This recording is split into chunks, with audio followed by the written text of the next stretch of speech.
व्यासं शुकं गौडपदं महान्तं गोविन्दयोगीन्द्रमथास्य शिष्यं श्रीशङ्कराचार्यमथास्य पद्मपादं च हस्तामलकं च शिष्यं तन्तोटकं वार्तिककारमन्यान् अस्मद्गुरून् सन्ततमानतोऽस्मि श्रुतिस्मृतिपुराणानाम् आलयं करुणालयं नमामि भगवत्पादं शङ्करं लोकशङ्करं शङ्करं शङ्कराचार्यं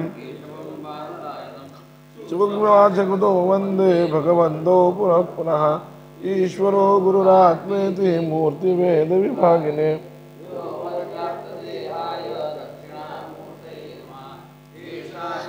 सान्निध्यात् भयमुक्तो भ्रमाम्यहं ज्ञानाप्तये तु त्वान् वन्दे यज्ञेशान् गुरुनायकान् नमः श्रीशङ्करानन्द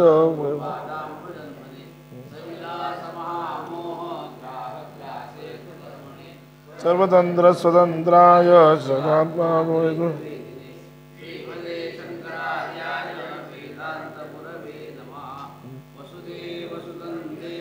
कंसचाणूरमर्दनं देवकी परमानन्दं कृष्णं वन्दे जगद्गुरुम् ॐ नमो जियाद्या वेदप्रतिपाद्या जय जय स्वसंवेद्या आत्मरूपा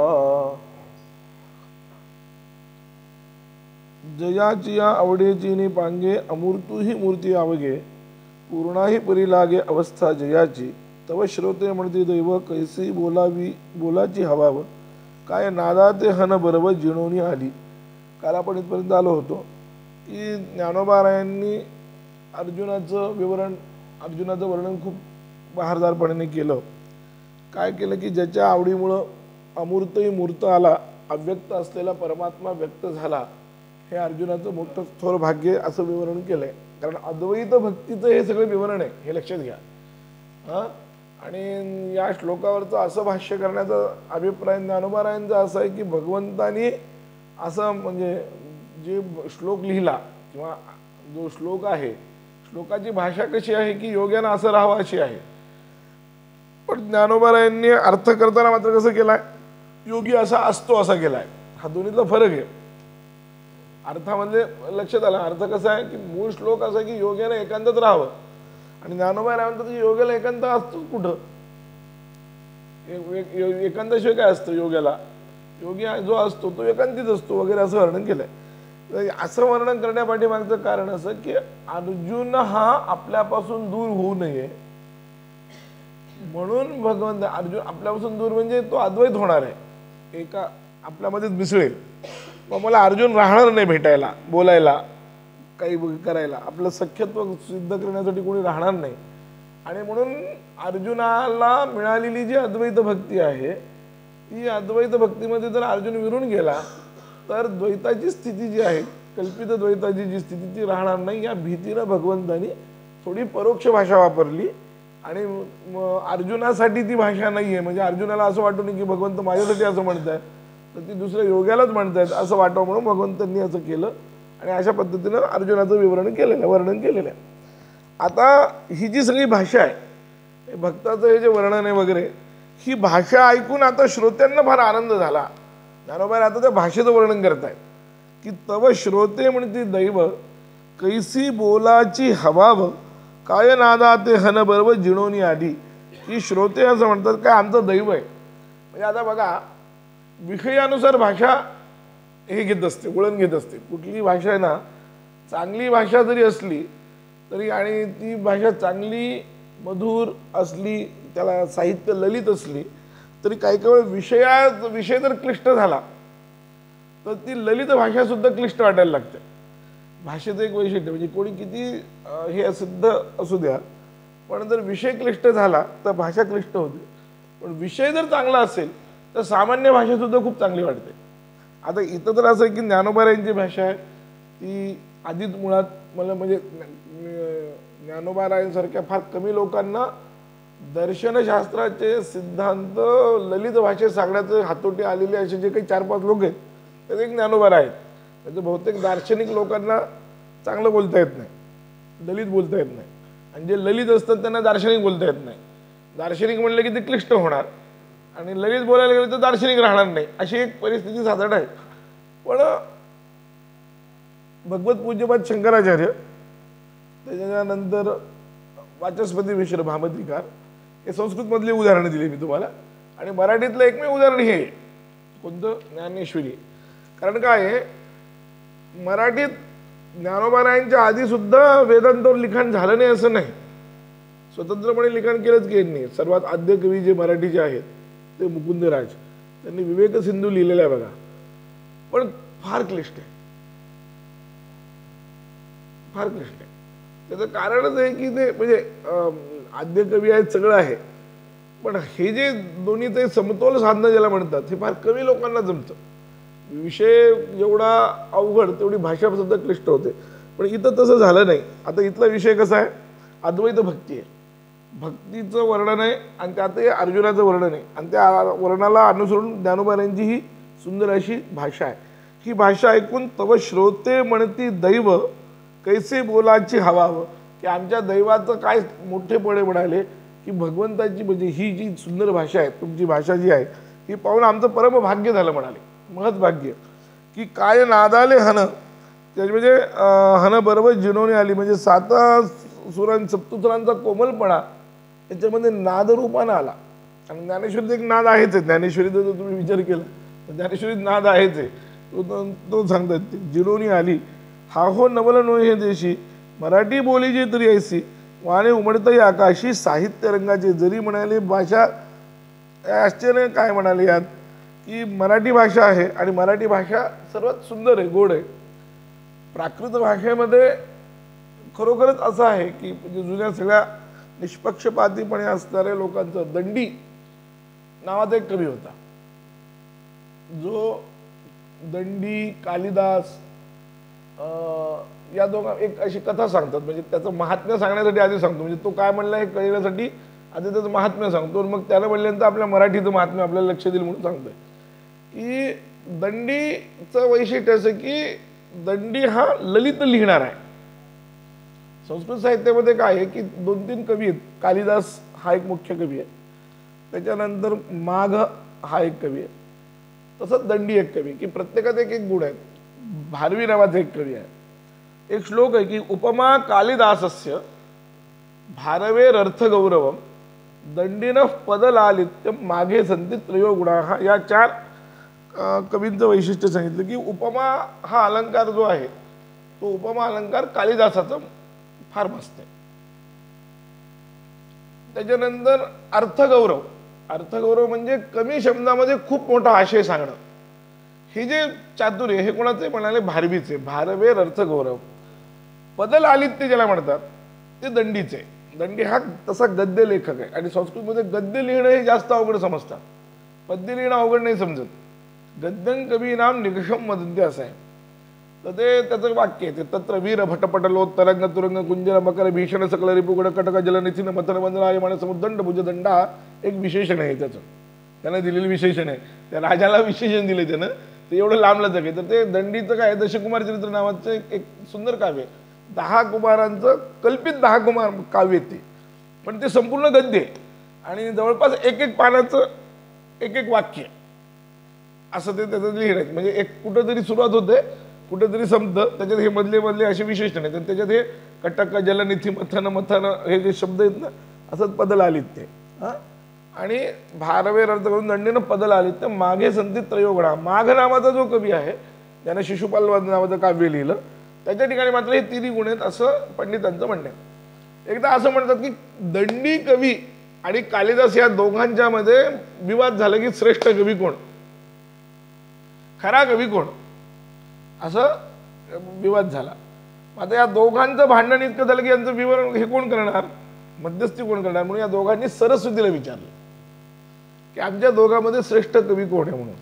दंडी आणि कालिदास ह्या दंतकथा आहेत, हे लक्षात घ्या, कारण या दोघांच्या काळाचं वगैरे काही भेटत नसते, सामान्य अधिकरणे काही भेटत नाही, पण एक साधारण आहे. तर त्यावेळेस असं म्हणतात की सरस्वती असं म्हणाली, कवीर दंडी कवीर दंडी कवीर दंडीनं संशय हा, असं 3 वेळा ती म्हणाली की खरा कवी कोण आहे, दंडीचे म्हणाले, दुसरं कोणी नाही. आता हे पाहिल्यानंतर कालिदासाला खूपच राग आला, तो एकदम खटवून बसला. तू त्याला म्हणलीच म्हणाली की कवी मी कोण आहे, तर देवी होती की अहं त्वमेव अहंच, म्हणजे तू तर मीच आहे. कालिदास जो आहे तो सरस्वतीच आहे, कवी दंडी आहे आणि कालिदास सरस्वती, असं त्या सरस्वतीने विवरण केलं. तो वर्णन म्हणजे सांगण्याचं तात्पर्य असं की दंडी हा फार मोठा कवी होता. त्याचं महात्म्य कालिदास संस्कृत साहित्यामध्ये खूप मोठं आहे. त्यानं काव्यशास्त्राचा एक ग्रंथ लिहिलाय, त्याला म्हणतात काव्यादर्श. तर तो काव्यादर्श नावाचा जो लिहिलेला ग्रंथ, त्याच्यात त्यानं असं लिहिलंय की महाराष्ट्राश्रयाम भाषाम प्रकृष्टम प्राकृतम विदुः, की मराठीमध्ये महाराष्ट्राच्या आश्रयात असलेली म्हणजे महाराष्ट्र देशात बोलली जाणारी जी प्राकृत भाषा आहे, तेव्हा प्राकृत भाषा बोलली जायची, जिला मराठी म्हणतो आपण, मराठी. ती मराठी जी आहे ती प्रकृष्ट प्राकृत आहे. म्हणजे त्याला कौतुक केले, मराठीच्या माणसाने कौतुक केलेलं नाही आहे. कळलं का? आणि दंडीला दंडी का म्हणतात त्याचं एक कारण सांगतो की त्यानं ते दशकुमार चरित्र आहे ना, त्या दशकुमार चरित्राच्या सुरुवातीला मंगलाचरणामध्ये त्याने एका श्लोकात 8 वेळा दंड शब्द वापरलाय, म्हणून त्याचं नाव दंडी पडलं. एका श्लोकात त्याने काय वापरले? दंड. काय ब्रह्मांड छत्रदंड शतधृती भुवनांभोरुहो नालदंडा क्षोणीनो कूपदंड क्षरमदमल सरित पट्टिका केतुदंडा ज्योतिश्चक्राक्षदंड त्रिभुवन विजयस्त्रक्षदंडोक्षदंडा श्रेयस्त्रय विक्रमस्ते वितरतु विबुध द्वेषणांक आलदंडा. हे दंड दंड दंड वापरल्यामुळे त्याला दंडी म्हणतात. त्याचं मूळ नाव काय माहीत नाही, पण ते प्रसिद्धी अशी की दंडी. तर त्या दंडीनं हे म्हटले काय, महाराष्ट्राश्रयाम भाषा प्रकृष्ट प्राकृतम विदुः.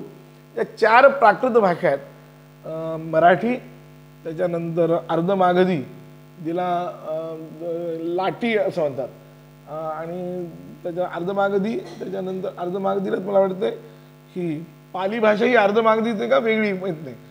अशा एक 4 आहेत त्या. त्या 4 भाषेमध्ये सर्वात मोठी भाषा जी आहे, चांगली भाषा जी ती मराठी येते. ते ज्ञानोबा नाही म्हणतात की श्रोते ज्यावेळेस असं म्हणतात की विवरण केलं तुम्ही एवढं छान करताय आणि एवढी सुंदर भाषा तुमची आली, किती आमचं महत् भाग्य असं चांगलं भाषा ऐकायला. तर ते म्हणाले अहो नवल नो हे देशी. यात काही विशेष नवल नाही, कारण देशी मराठी भाषा आहे आणि तिच्यामध्ये साहित्याचे रंग आपोआप आहेत. वाणी उमटता आकाशी साहित्य रंगाचे. साहित्य रंगाचं वाणीरूपी आकाशामध्ये जे वर उडतं, इंद्रधनुष्य जे उडतंय ते कशाचं? साहित्याचा रंग. साहित्याचे रंग म्हणजे मग त्याच्यात हे आलं, गुण आले. साहित्याचे शब्द वापरायचे म्हणजे साहित्यात काय काय आहे, तर अलंकार आले, गुण आले. काव्याचं काय आहे की रस आला. काव्याचा आत्मा जो आहे तो आहे रस. अलंकार जे आहेत ते वरच्या दागिनीसारखे आहेत. जसं माणसाच्या ह्याला दागिने सुशोभित करतात तसं ते आहे. पण मुख्य जे आहे काव्यामध्ये मुख्य जे असतं तो रस म्हणजे तो आत्मा. पण सौंदर्य नावाचं जे प्रकरण आहे ते केवळ रसावर आणि केवळ ह्याच्यावर नसतं. रस उत्पन्न होतो ना, अभिव्यक्त होतो. तो उत्पन्न होण्यासाठी कवीची भाषा जी आहे की ते त्याला काय म्हणतात, शृंगारच पाहिजे असं नाही. त्याला व्यंजनावृत्ती म्हणजे गूढार्थ भरून असलेलं काव्य पाहिजे असतं. त्यांनी एक उदाहरण काय दिले ध्वन्यालोकामध्ये, एक उदाहरण फार सुंदर आहे की कान नाक डोळे तर सगळ्यांना सारखेच असतात की नाही. सुंदर बाया, सुंदर स्त्रियांच्या ठिकाणी किंवा कुरूप स्त्रियांच्या ठिकाणी कान नाक डोळे तर असतातच, आहे की नाही. पण तुला सुंदर म्हणजे पण सुंदर स्त्रीचं जे सौंदर्य ते काही वेगळंच असतं की नाही काहीतरी. तसं शब्द तर सगळे जोड जोड जोड जोड करतात, पण महाकवींची भाषा वेगळीच असते असं वाटलं. म्हणजे कोणी किती काव्य केलं, शब्द जमले, काय केलं, त्याला वृत्त जमला, तरी महाकवींचा जो भाव आहे की म्हणजे तसं काव्य येणं हे फार कमी जण म्हणतो. आता मराठी भाषा एवढी सुंदर आहे, आपण ज्ञानेश्वरीसारखं म्हणतो, पण आपण करायला गेलो काव्य एवढं सुंदर होत नाही. त्याचं कारण ते काय ते असं म्हणतात की काय एक श्लोक आहे छान मस्त सुंदर आहे, आठवला तो सांगतो मी. त्या ध्वन्यालोकातला हा श्लोक आहे.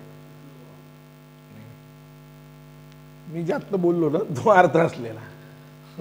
सुश्लोक वामनाचा वगैरे जरी म्हटलं ना तरी वामनाचे किंवा मोरोपंतांच्या काव्यामध्ये रसापेक्षा शब्द चमत्कृती आहे.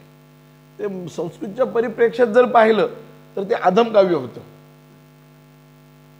संस्कृतच्या परिप्रेक्ष्यामध्ये, काव्याच्या परिप्रेक्ष्यात, शास्त्राच्या परिप्रेक्ष्यात जर पाहायचं म्हटलं तर गूढ अर्थ ज्याच्यात आहे ते काव्य उत्तम असतं. आणि ज्याच्यात नुसतं शब्दाचे हे येतं, कसरती येत, शब्दाची नुसतीच कसरत आहे, ते काव्य झालं अधम. चित्रकाव्य म्हणतात त्याला. ते म्हणजे आता हे औषध न लगे मधला, औषध न लगे मधला, हे जे आहे ना, हे फक्त ते शब्दांचे हे येतं, ते काय म्हणतात त्याला, खेळ आहेत, शब्दांचे खेळ. तर हे संस्कृतच्या परिप्रेक्षात चित्रकाव्य झालं, ते अधम 3ऱ्या नंबरचं झालं. उत्कृष्ट काव्य म्हणजे ज्याच्या अर्थ गूढ आहे, वरवर नाही लपलेला, त्याला म्हणतात. वस्त्वस्ति वाणीषु महाकवीनाम असा श्लोक आहे. यत्तत् प्रसिद्धा वयवाहा, खालची ओळ अशी आहे, यत्तत् प्रसिद्धा वयवातिरिक्तम विभाती लावण्य मीमांगनासु. स्त्रियांच्या ठिकाणी सौंदर्य हे अवयवाच्या व्यतिरिक्त काहीतरी वेगळं असतं. ते काय असतं हे सांगता येत नाही, पण ते असतं, आहे की नाही. सगळीकडे समान जरी अवयव असले तरी सुद्धा सौंदर्य जे आहे ते वेगळंच असतं. तसं की शब्द सगळे जरी सगळ्यांनी जमा केले तरी काव्य जमत नाही. पण हे ज्ञानोबा राय असं म्हणतात की माझ्या या भाषेचं वैशिष्ट्य आहे की माझी भाषा तशी देशी भाषा आहे, आणि माझी या देशी भाषेमध्ये, मराठी भाषेमध्ये ती अशी बोलावी की आकाशात उपमा अलंकार वगैरे आपण साहित्याचे जे काही रंग आहेत ते आपोआप दिसावेत. उपमा हे अलंकार, उपमा एक अलंकार झाला. अलंकारांचे वैशिष्ट्य असतं की शब्दाच्या ठिकाणी असतो, अर्थाच्या ठिकाणी असतो वगैरे. पण जाऊ द्या, साहित्यशास्त्र सांगत बसलं तर सगळं निघून जायचं. साहित्य कैसे उन्मेघ चांदणे तार आणि भावार्थ पुढेकार हेची श्लोकार्थ कुमुदिनी फार साबिया होती. म्हणजे या शब्दानं काय आपण करतोय तर ब्रह्मज्ञान सांगतोय. विषय कोणता आहे तो काही मूळ काव्याचा विषय नाही आहे. इथं जो विषय आहे साहित्याची भाषा आहे, पण विषय साहित्याचा नाही आहे. विषय कोणता आहे? ब्रह्मज्ञानाचा आहे, दर्शनाचा आहे. म्हणून म्हणाले त्याच्या ठिकाणी श्लोकार्थ कुमुदिनी फार, म्हणजे एक प्रकारची श्लोकार्थाला प्रकाशित करणारी कुमुदिनी आहे. कुमुदिनी म्हणजे चांदणी. चांदणीला कौमुदी असं म्हणतात. कौमुदी हा शब्द प्रयोग आपण ऐकतो. कौ मोदंते अनया इति कौमुदी. कौ ही झाली कुशब्द. कुशब्द म्हणजे पृथ्वी, एक अक्षरी शब्द आहे. त्याची सप्तमी झाली कौ. त्या पृथ्वीवर जिच्यामुळे लोक संतुष्ट होतात, कौ मोदंते अनया इति कौमुदी. चांदणीला पाहून लोकांना आनंद होतो म्हणून चांदणीला कौमुदी असं म्हणतात. तसं ही श्लोकार्थ कुमुदिनी म्हणाली माझी साबिया होती. चाडची निचाडा करी ऐसे मनोरथी ये थोरी तेने विवळले अंतरी तेथ डोलू लागा. ही भाषा अशी वैशिष्ट्य आहे की या भाषेच्यामुळं ज्याला चाड नाही, म्हणजे ब्रह्मज्ञानाची इच्छा नाही, तोही ऐकायला बसतो, ब्रह्मज्ञान ऐकायला बसतो. हे माझ्या भाषेचं वैशिष्ट्य आहे. हे आता ज्ञानोबा यांनी केलेले विवरण आहे की चाडची निचाडा करी. त्याला त्या ऐकण्याची इच्छा नसताना ब्रह्मज्ञान ऐकायची इच्छा ते काय करतं, उत्पन्न करतं. ऐसे मनोरथी ये थोरी, की याच्या बदले हे मनोरथ या भाषेमध्ये तेने निवळले अंतरी ते तर डोलू लागला. जो यातून ज्याचा अंतर याच्यामध्ये पूर्णपणे ज्याचा हे झालेला आहे, अंतर काय म्हणतात त्याचा समरस झालं, तो त्या ठिकाणी काय करतो, डोलू लागला, तो डोलायला लागतो. म्हणजे तो जर म्हणजे याचा अर्थ असा आहे की रसिक नसलेला, ब्रह्मज्ञानाचा रसिक नसलेला रसिक करण्याचं सामर्थ्य या भाषेत आहे. ऐकावं ज्याला वाटत नाही, म्हणजे काही जणांचं असतं ना तसं की भले काही माणसांना ते आवडत नसलं ते काही जणांचं म्हणून ऐकतात. ते खूप असे लोक आहेत जे स्वतः ते काही फार देवदेव करतात, धर्म करतात असं काही नाही, पण तरीसुद्धा कोणाचं बघ कीर्तन आहे ते पाहून ऐकतात काही लोक. जसं काय आमच्या ह्यांचं होतं घागबुवांचं, काही जण होतं, काही लोक घागबुवांचं कीर्तन म्हणजे ते फार देवदेव करतात म्हणून ऐकत नव्हते, पण त्यांची भाषेचीच वैशिष्ट्य असं होतं घागबुवांच्या, किंवा राम शेवाळकरांच्या व्याख्यानाचं वैशिष्ट्य आहे, किंवा आत्ताही थोडंफार ते ह्यांचं चारुदत्त आफळेचं गाणं फक्त, पण सगळंच मिळणं ज्याला म्हणतात. जसं चैतन्य महाराजांचं पण आहे. आता चैतन्य महाराजांचं पण आहे की त्यांचं ऐकायला येणारे सगळे खूप देवदेव करतात किंवा खूप असं नाही, पण ते त्यांचं ते ऐकावं वाटतं. बौद्धिकही मिळतं, सगळंच मिळतं. तर तसं या भाषेचं वैशिष्ट्य की ज्यांना ब्रह्मज्ञानाची इच्छा असो अथवा नसो, पण ही भाषा त्याला काय करते, चाड उत्पन्न करते, असं विवरण केलेलं आहे. ते निवृत्तीदासे जाणितले मग अवदान द्या म्हणितले नवल पांडव कोळी पाहले कृष्ण दिवसे. भगवान श्रीकृष्णाचं तिथं प्रगट झाल्यामुळं, कोणाच्या पांडवांच्या कुळामध्ये भगवान श्रीकृष्ण रूपी दिवस उगवला असल्यामुळं की ते पांडवांच्याकडे सगळे नवल झाले. हे सगळी गोष्ट मला कळाली म्हणाली, निवृत्तीदासाला कळाली. म्हणून मी सांगतो की तिकडे लक्ष द्या, या विषयाकडे लक्ष द्या, म्हणजे ते होऊन जाईल. देवकी या उदरी वाहिला, यशोदा सायासे पाळला, शेखी उपेगा गेला पांडवाचे. जो श्रीकृष्ण जो देवकीनं आपल्या उदरामध्ये वाहिला, यशोदेनं ज्याला अत्यंत सायासपूर्वक पाळलं, असा जो आपण शेखी उपयोगा गेला, शेवटी उपयोग कोणाला गेला? पांडवांशी. म्हणजे तो या दोघींनाही उपयोगाला आला नाही, तो आला उपयोगाला पांडवांशी, पांडवांना उपयोगाला आला. म्हणून बहुदिवस बोळगावा का अवसरी पाहुणे विनवावा, हाही सोसूत या सदैवा पडेची ना. म्हणून काही दिवस त्याची सेवा करून सभे पाहून विनंती करावी, अशी भाग्यवान अर्जुनाला चिंता सुद्धा लागली नाही. म्हणजे अर्जुनाचं हे वैशिष्ट्य आहे किंवा पांडवांचं हे वैशिष्ट्य आहे की त्याची खूप दिवस सेवा करा, मग मला काहीतरी सांगा, असं म्हणण्याची वेळही त्यांच्यावर आली नाही. एरवी तद्विद्य प्रणिपातेन आहे, गुरुकडे जाऊन सेवा केली पाहिजे, हे केलं पाहिजे. पण ह्यांचं भाग्य असं आहे की गुरु स्वतःहून आला. याच्यासाठी कष्ट करणारे किंवा याला वागणारे लोक वेगळे आणि यांचा फायदा झाणारे लोक वेगळे, असं त्यांचं म्हणायचं. हे असो कथा सांगे वेगी, मग अर्जुन म्हणे सलगी, जेव्हा ये संतजिन्नी हनांगी न ठगती माझ्या. असू द्या म्हणाले हे सगळं बाकीचं वर्णन. आता ज्ञानोबाई म्हणतात की आपण आपल्या मूळ कथेवर येऊ. असं भरपूर फिरलो इकडं तिकडं, भाषा हे ते. आता अर्जुन म्हणतो की देवा तुम्ही हे जे मला काही सांगितलंय, जी कथा आपली चालू आहे, कथा म्हणजे संवाद. कथा शब्दाचा अर्थच असा आहे, संवाद. कथा म्हणजे गोष्ट नाही, कथन. कथम कथम इति कथा, हे कसं, अशा प्रकारे विचारला जाणारा जो संवाद आहे त्यातच कथा आहे. त्याचे पण दोन प्रकार, वाद नाही वाद वितंडा आणि मग जल्प. वाद जल्प वितंडा. त्यातला प्रवचन किंवा व्याख्यान हा जो प्रकार येतो की नाही, किंवा गुरु शिष्याचा पाठ वगैरे जो प्रकार येतो तो वादामध्ये येतो. वाद या शब्दाचा अर्थ की तत्वबुत्सोह कथा वाद. हा तत्व जाणण्याच्या इच्छेनं केला जाणारा संवाद म्हणजे वाद आहे, भांडण नाही. वाद शब्दाचा अर्थ पुढलं भांडण जे आहे ते जल्प वितंडाला लागू पडतं.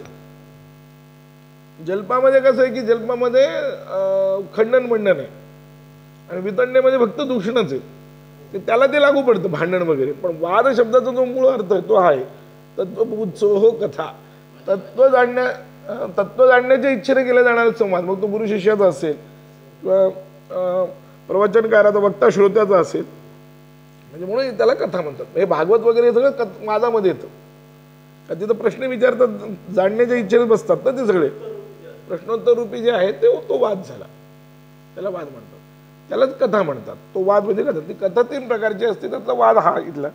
तर म्हणून असो कथा सांगे वेगी, मग अर्जुन म्हणून असलं की देवा ये संत चिन्हे हन अंगी न ठगती माझ्या. तुम्ही एवढं संतांचं चिन्हाचं विवरण केलं, पण आता ती सगळी लक्षणं माझ्या ठिकाणी काही बसत नाहीत म्हणाला, याचं काय करायचं, असा प्रश्न अर्जुन विचारतात. थांबू अवधूत चिंतन श्री गुरुदेव दत्त श्रीपाद श्री वल्लभत्वं सदैव श्री दत्तास्मान् पाहि देवादिदेव भावग्राह्य क्लेशहारिन् सुकीर्ति.